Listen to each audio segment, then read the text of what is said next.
New in now, thousands of Spanish students have been rallying in central Madrid to promote women's rights and to condemn controversial education proposals put forward by the far-right Vox party.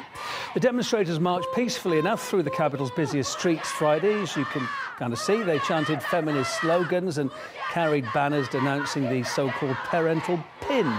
Under the Vox Party's plan, then, parents would have to give express permission for their children to participate in school workshops perceived as ideological. That would include classes covering sex education, gender and other issues like climate change. Well, so far, the proposal has only been implemented in the region of Murcia, but while its introduction there has been condemned by the national government, it seems the local authorities are refusing to repeal the measure. We'll not do it because it says the government does not believe in what we believe in, namely the freedom of fathers and mothers. A homophobic family does not have the right to make their children homophobic as well. Parental authority cannot be confused with property. The question of LGBT education in schools has also ignited furious debate in the UK too, where as of September, relationship classes will become compulsory. And that triggered protests among parents, particularly from religious communities. Let's talk about this in a bit of length. Shall we be delighted to say we've got a leading human rights campaigner, Peter Tatchell, and also Michael Phillips from the Christian Concern Advocacy Group with us tonight to thrash this one through. Peter, I think I'm going to start with you first because I'm sure you're very much wanting to have your say. Should religious beliefs be respected here? Should it be parents that have the final say on what their children are told in school, what they're educated about? I think I know where you stand on this, but let us know. Well, I think it's absolutely right that parents do have a right to teach their own children according to their beliefs. But the education system has a responsibility to give children a comprehensive education and to give them information to safeguard their health and welfare. And certainly we know that in many countries there are far too high a level of teenage pregnancies, abortions and sexual infections, including HIV. So it's the role of the schools to give young people the education to help protect themselves and keep themselves safe. Yeah, I suppose the argument is where the line is drawn. To deny them. I suppose the argument is where's the line drawn and how comprehensive an education, where do you stop, and how much do you talk about, is the argument, isn't it? Well, everything that's necessary to protect young people's health and welfare must be the responsibility of the schools. If parents disagree, of course they have a right to say that in the home. But I don't think it is proper and right for parents to say that they should be able to veto their children's education in certain subjects. We don't give parents a veto over lots of things. You know, they're not allowed in many countries to smack their children. They're not allowed to neglect them. There are rules and regulations governing parents and how they treat their children. And I think education is one where parents should not be able to stop children. Michael, I'm going to come to you just a sec. Peter, just really quickly, is there a lower age limit? Do you think that this should not be taught? You know, where would you introduce this? 7, 8, 9, 10, 11? Well, of course, these classes and educations range across a whole vast range of issues. Young people are taught about the different races in our society, the different faith groups, the different people with disabilities. In an inclusive society, we need children to understand that not everyone's the same. People are different, and they need to respect that difference. They don't have to agree with it, but they have to treat others with respect. And I think that just as we have classes in England and many other countries about racial equality, it's quite right that we talk about women's rights, the rights of LGBT plus people and the disabled. Let's put this to Michael. Michael, as long as these classes are done thoughtfully and they're not indoctrinating children, what's the problem here? Well, the difficulty is what Peter had to say, that ultimately it is parents who give the right to the state in order to educate their children. Parents have the absolute right in this country to home educate, and if they so choose to, they can put them into state school, they can put them into private school, and that is a right which is enshrined in the European Convention of Human Rights, which was incorporated into law in this country by way of the Human Rights Act. So the primary responsibility, in fact, rests with the parents, and parents do have the right to opt out of of sex education. And I think the difficulty has been this, is that ever since we have seen the introduction of sex education in this country as something which is compulsory since 1973, unfortunately there has been an unmitigated disaster which has happened in this country. We have seen STDs in teenagers and young people go up, we've seen abortion go up, we've seen all social indicators of bad things that happen to young people have risen in relation to sexual matters, and that is unfortunately a direct consequence of but if you what don't we have tell been people seeing about in school. protecting yourself, having sex and stuff, surely that is going to have that effect. STDs are going to spread, etc., etc. If there's ignorance, I suppose the counter-argument is if you don't tell kids how to protect themselves, you're going to get these problems. No? But what we have seen is this, is it's been far too much, far too early. And so we had virtually no STDs amongst young people in the late 1960s and 70s, and now 50% of all new infections of sexually transmitted disease are in young people. So the problem is this, is that in theory, you know, it is, of course, it's right to teach children about relationships and these what age and would you say sexual was appropriate matters to start talking about at a certain age. trans, bisexual, being gay, just in case your child is born like that? That's assuming you don't take the role that the view that they choose that they're born like that. What is the right age, and as a supportive parent, to teach that to your kids? I think for the last 2,000 years we've entrusted parents to be the best people to know about their own children, and by and large parents generally do an extremely good job. And so therefore, you know, to say that the state must come in and muscle into an area which parents have been doing extremely well for thousands of years is just simply, it's not good.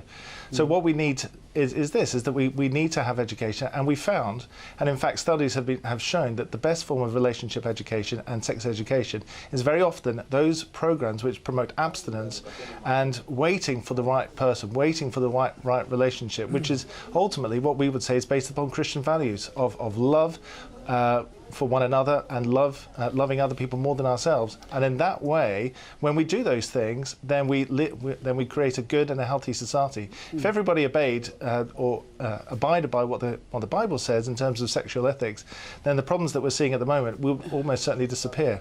Well, it sounds quite idealistic, Peter. What do you think about this? Does it work? This has been practiced for decades, for millennia. Yeah, the parents know best. Don't need to tell your kids what they don't need to know before they need to know it. What do you think about that? Well, the surveys here in Britain reveal that a majority of parents do not feel competent and comfortable with talking about sex and relationships with their children. And a majority of parents think it is the responsibility of the schools to do that. They are happy and content for that. And if we look around the world, in every country where there are repressive anti-sex laws and low-quality sex and relationship education, the levels of teenage pregnancies and abortions are much, much higher than in countries where there is good sex education from an early age. So, for example, in the Netherlands, they had a really big problem with teenage pregnancies and abortions and sexual infections. About 30 or more years ago, they decided to tackle it by giving early, good quality relationship and sex education in schools. And as a result, the levels of those teenage pregnancies and abortions went way, way, way down, and the same with sexual infections. And we see it here in Britain. Schools that in advance of legislation do have high quality early sex and relationship education, they have fewer teenage pregnancies, they have a better acceptance and understanding of pupils who are LGBT, and they also have lower rates of HIV and other sexual infections. So it is proven throughout the world that early, good quality, age-appropriate relationship and sex education does actually work.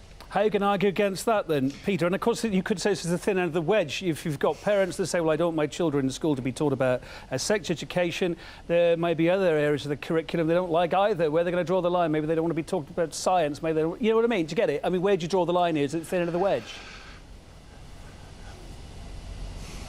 Can I just say that I think just yes, in please, response to Michael, what Peter's had to say. Yeah, no, just in response to what Peter's had to say is that in theory what Peter says is, you know, sounds pretty good, but the reality is this, is that the evidence that was recently presented to the Premier of Ontario in Canada, and they evaluated that the programs that they had in Canada, which is a pretty mature and civilized society, and they looked across America as well, but they found that the programs which encourage more knowledge and more explicit knowledge were completely and utterly counterproductive. Whereas those which encouraged abstinence and people waiting so that they engage in sexual activity when they are ready and mature, those were the programs which were seen to be the best for teenagers and lowered rates of sexually transmitted disease, teenage abortions and pregnancies and so on. And so that is what we should be aiming towards, those kinds of programs which encourage things which are good. So sexual activity is good within a context, within what we would suggest, within a committed lifelong relationship which is called marriage. And so when that happens, and it's not to condemn people who have done other things, but what it is to encourage the very best, because that is what is good and proper for teenagers and for society as a whole. And it has done this country well for thousands of years. Peter? Well, let's take Uganda. Under pressure from Christian groups, Uganda, quite a long time ago, abandoned sex education and went for abstinence only to discourage young people from having sex. The end result was increased teenage pregnancies and rocketing levels of HIV. It is clear that in countries where this education is not provided, the risk to young people is much, much greater. Now, I say that absolutely the bottom line is we must put the interest, the welfare and the health of young people first. That is the #1 priority, and nothing must be allowed to stand in the way of that. Quite clearly we have a dispute over the facts and the information and the research, but I would not be saying this if I did not believe most sincerely that this education from an early age appropriate, good quality, does really work. I've been to some schools, talking in schools in the last couple of weeks, and they all say that since they introduced these education programs, things have got much better. Now, I'm just listening to what the teachers and the pupils say. Yeah, I was going to say, Michael, last 20 seconds with you. Yeah, the kids' welfare, no matter what you may think about ideologically, must come first. Their mental health, their mental welfare, the way they grow up, must be protected first. No? Yeah, I entirely agree with that. I mean, the thing is this, is that comparing what happens in this country to Uganda is comparing apples and pears, completely inappropriate comparison, I would suggest. What has happened, and the research, the best research which is coming out of Europe and North America, and particularly what I referred to earlier, is that the programs which I've suggested, and in fact not just what I've suggested, what the educated, the people who know what they're talking about, and they've studied this going back for decades, that really the abstinence and waiting and respecting yourself, these are the programs which work best and are the most healthy and which lead to the best and most prosperous society, and ultimately what's in the best interest of every child. Gentlemen, we'll leave it there. Thank you for your time. Michael Phillips from Christian Concern Advocacy Group and leading human rights campaigner Peter Tatchell, thank you both for making the time to be on the programme talking about this. We'll follow closely what happens in Spain and how it develops with Vox there. Have a good night. Cheers, gentlemen. Thank you.